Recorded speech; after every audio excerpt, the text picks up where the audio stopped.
Hi, my name is Brian Curtis, and I'm the founder of Decentralized Systems. And today I got with me Greg Biersack, who is the founder of Reach Dental Equipment. I've just been talking to him for at least 15 minutes now. And he gave me the background. You were in the Navy and kind of how you started your business. And we were just getting into how you started opening up into other markets. You can go ahead and continue or start where you like. Eventually, we're going to get to a Navy story. I want to hear at least a couple of Navy stories. Yeah, we'll get some Navy stories into it. Well, thanks so much, Brian. Really appreciate the chance to chat with you. Sure. And so we started the company because we knew that there was opportunities that existed in the market, both for the technicians and for the clients, and that process of kind of proving this model would work, a model that's so completely different, was this important part of what we needed to do. And so we proved it in Portland, and then we said, okay, now we want to prove it in other markets will work. And one of the things we weren't sure about is how would this work in a more rural area, right? When we were in Portland, we proved it in a more urban area, but let's see what it looks like in a place where there aren't as many dentists per square mile. And Do so you live in Portland or? no, I actually live in just south of Seattle. Okay. And so it really was, our founding technicians happened to be located in Portland, and our company is set up so it doesn't really matter where a technician is. Everything is cloud-based for us. All the parts get sent to their house. It doesn't matter whether a technician is in Boston or Tampa or San Diego or Portland. They can really be anywhere the model works. Right. And so we brought on a guy named PJ Passy in Missouri, and we learned some incredible lessons. If a guy's really motivated, they're going to make magical things happen. And PJ is a great technician. Normally, if a guy adds about 5 clients per month, that's pretty good. Mm-hmm. And PJ is a little bit more than 10 months into it now, and he's got 105 clients. Wow. In a rural area or in city? Yeah, in a rural area. I mean, Wow. well, I guess it depends upon whether or not you define Joplin. I would describe Joplin as probably a little bit more rural. Where is Joplin? Joplin is in southwest Missouri. The closest city to Joplin would be Springfield, Missouri. Okay. Right. So I kind of know where that's at. So he takes care of Joplin. He takes care of Springfield. He runs over into southeast Kansas, which is very rural. And yeah, I worked in southeast Kansas and just south of Wichita for a little while. What town? Douglas. I was working on a wind farm. I actually ran that wind farm job in 2005 or 6, right on the breaks between, the plains of Kansas where it breaks down into Missouri there. It's a beautiful area. Yeah, it is. I had a chance to go out and co-travel with PJ, and we made it to Coffeyville. How close is Coffeyville to where you were? I don't know. It's just kind of right south of where 135 runs from Wichita to Topeka. So you're kind of, just north of the Oklahoma-Kansas border there. Yeah. Well, Coffeyville, I think it was probably about maybe a 45-hour drive, pretty much west of Pittsburgh, which is kind of right on the border there between Kansas and Missouri. Okay. So working with PJ has been really cool, and we've certainly proven that the model works in a rural area. He opened the doors for us to think about other places that we could serve, right? Because we had pretty much been focusing on private practice dental offices. And we said, well, what about veterinary clinics, or what about medical clinics? And so we opened the door to those, and I would say probably a third of his clients are non-dental offices. And so what specifically kind of equipment is it? You just do kind of a small section of specific equipment, or is it just like a whole gamut of different things? Well, if it's in a dental office, it's the whole thing, right? Everything. Chairs, units, lights, cabinetry, sterilizers, vacuums, compressors. Okay. All of those pieces. Anything that you're going to see in a dental office, our guys can work on it. And there's a lot of the same type of equipment in a veterinary clinic. Right. And so it's just medical equipment, right? I mean, it's Yeah, They I got to mean, clean animals' teeth there too, right? I they mean, they do, and there's going to be a light in there, and there's going to be a sterilization center in there, and right. right, and they're going to have to take X-rays of the animals, and so kind of all those things are things that our guys, work on. So, and what we found was that those veterinary clinics, particularly in a rural area, were very underserved, and so the prospect of somebody that was going to be reliable, somebody that was going to be consistent, that they could count on, was a huge deal. Right. And so, going into those urban or going into those rural areas, keeping our eyes open to the possibilities that existed was just really cool. And so, kind of the next stage for us in the company is kind of this last thing that we're really proving, and that is scalability. Right, that's the case with any entrepreneur. Right, how are you going to scale it up? Right. Right, we proved that the model works in a urban area. We proved that a model works in a rural area, and so now it's finding those technicians who have that right vision, who understand the opportunity, or their eyes are open to the opportunity to look at service in a different way. Yeah, you just got to And support the goal. yeah, it really is. So that's kind of what the next step is for us, is to prove that works. The cool thing is that as we've built out all of our ecosystem, our tech ecosystem, it's got all this capacity that's built into it. And so, we use a service management software called ServiceMate, Okay. and it works great, and it's got the capacity to support so much more than what we're doing right now with our guys. So we could increase probably tenfold, and that service management software is going to be perfectly fine. Awesome. Yeah, it's nice Yeah. to know you're creating an atmosphere where you have room to expand, right? Yeah. Well, thank you. Yeah. I mean, that was the thing, is when we first set this up, working with we've got a contract CIO that we work with, and right, everything we were doing, we said, how do we ensure that this can support 30 guys or 130 guys? And so we Right. always had that in mind as we were going along. So we're probably a little overbuilt for the number of guys that we have. That's perfect. Gives us scalability. Yeah, that's my business model. Is I wanted to, when I originally created my first financial model, as I kind of overbuilt on the back end, because that, if you get, it depends on market response, right? As soon as you go into an area and all of a sudden if you've got more clients than you can anticipate, you want to really have at least some kind of back end to support, anything that you run into. Yeah. Yeah. Without a doubt. So that's the story of that's my story, my company. And I mentioned to you earlier about that the formal name of the company is Reach Service LLC, and we've got our DBA of doing business as Reach Dental Equipment Service. But when we set the company up, we saw that there's a possibility that this model could apply in really any industry where there's service. And so I expect that we're going to have, Reach Restaurant Equipment Service, right? There could be any number of industries. Well, yeah, I mean, depending on what kind of tools you're providing, you could reach into just a lot of different stuff. Yeah, without a doubt. Right. I mean, so I went and talked to a company that does dental equipment sales. And I knew that they weren't doing repairs. So I wanted to get their perspective on kind of what was going on the repair side for that industry. And kind of the description was, it's a hot mess. Right. I mean, that doesn't surprise me. It's a big industry. So. It is. And and every single person I talked to that company, they described it as the same way. Right. And so there might be part of you that goes, oh, God, do I really want to step into an industry that is such a mess?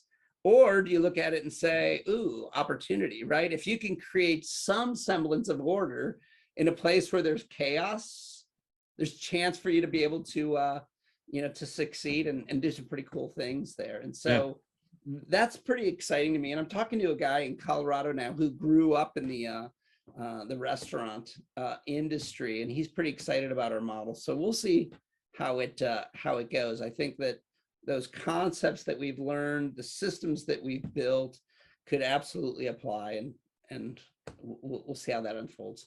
Nice. I'm excited for you. Thanks. So I have to hear at least, is there anything that you thought you learned in the Navy that maybe supports what you're doing now?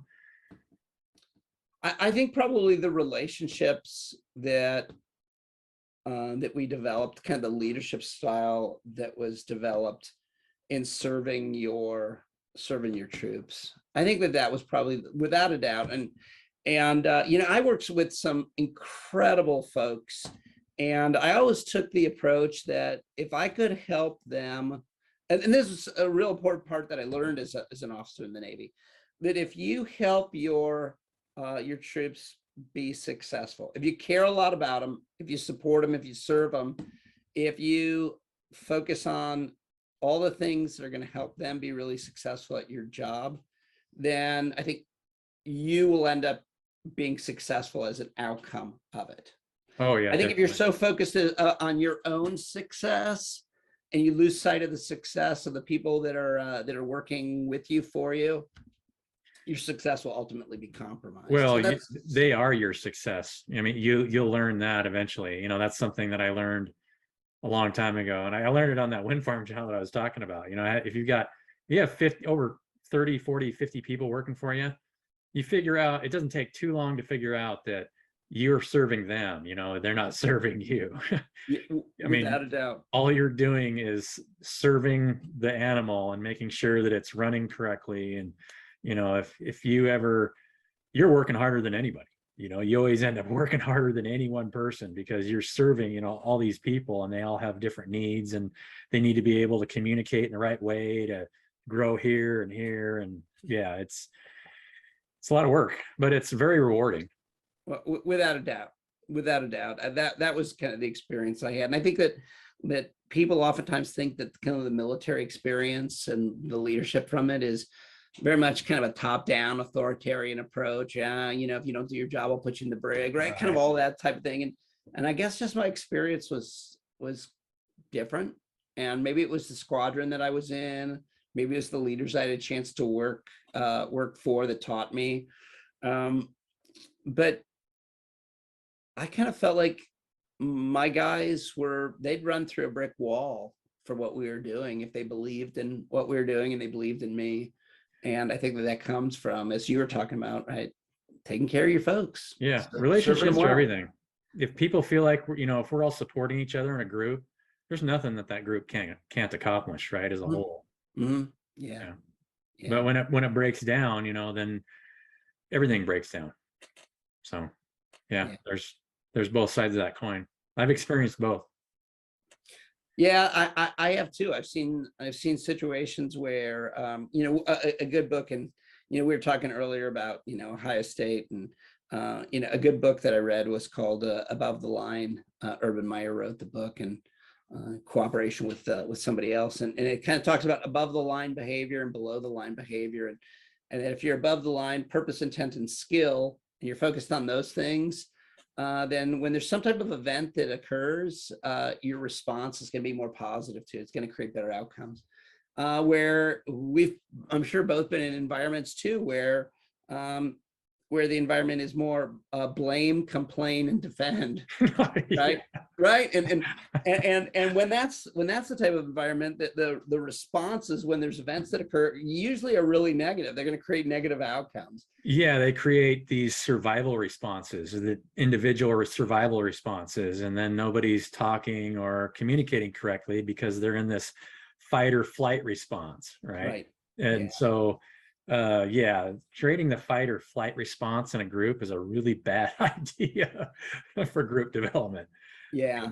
You try, as long as you continue to be supportive regardless of whatever someone's going through, then you can pretty much get through anything. You just have to continue to support. Yeah, without a doubt. Anytime you see an organization that is really struggling, it's pretty easy to go and start looking at kind of what is the leadership approach, what is the leadership style, how's that leadership being executed on a daily basis. And you can always kind of look at it, and usually there's massive holes there. And then that trickles down into all the things. You get massive turnover, people not doing their job very well. It results in poor performance of the organization. And so Yeah. I think that organizations need to make sure that they are really taking seriously the leadership training, development, selection as this critical component that exists within the organization. And I think that that mentoring, that support, that advising for upcoming leaders is critical. And I think a lot of organizations miss that. Yeah. And they get frustrated because there's turnover. So, well, there's turnover, so I'm not going to invest. Well, it's kind of this downward spiral then, Yeah. where You have to realize that your people are your biggest investment and your biggest asset. And if you don't treat them like an asset, then they won't be an asset. Mhm. You really have to treat them like your number one asset. And if you place anything above the people, then they're going to know it immediately. If you place a piece of equipment that's just a static piece of equipment that's more important than a person, then what keeps that equipment in place is the people that are working on it. Those are your number one assets. Yeah, they're such an important part of any organization, and getting to know who they are, really understanding and supporting them as very unique, special people. I think is at least for me, what I think is a key to success. Awesome.